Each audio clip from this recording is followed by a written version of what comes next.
আগামী 27শে আগস্ট বুধবার এটি চতুর্থী তিথি, বেলা 2:20 পর্যন্ত রয়েছে এবং এই চতুর্থীকে বলা হয় গণেশ চতুর্থী।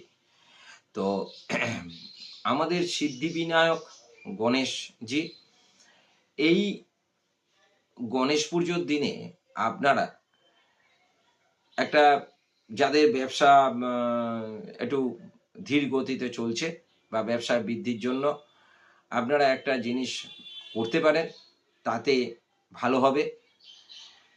বাজার থেকে একটু সিদ্ধি আনবেন, কাঁচা হলুদ আনবেন, হরিতাল আনবেন, কড়ি 5টা, লক্ষ্মী কড়ি 5টা, জৈত্রী 1টা, দূর্বা, আতপ চাল আর কর্পূর, এইটা নিয়ে একটি হলুদ কাপড়, একটা হলুদ কাপড়ের মধ্যে বা হলুদ শালু কাপড়ের মধ্যে ওটা রেখে গণেশজির সামনে রাখবেন, পুজো করবেন।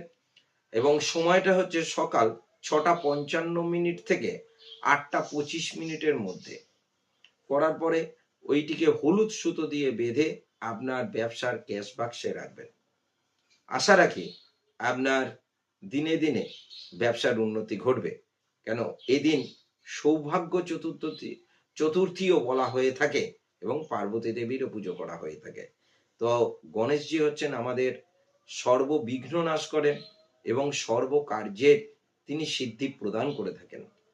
তো এই বলে আজকের অনুষ্ঠান শেষ করছি। তবে আমার চ্যানেলটি যদি আপনাদের ভালো লেগে থাকে তাহলে লাইক কমেন্ট করবেন এবং সাবস্ক্রাইব করে দেবেন। আর যে জিনিসগুলো আমি বলেছি সেইগুলো আপনারা কমেন্ট বক্সে পেয়ে যাবেন। নমস্কার।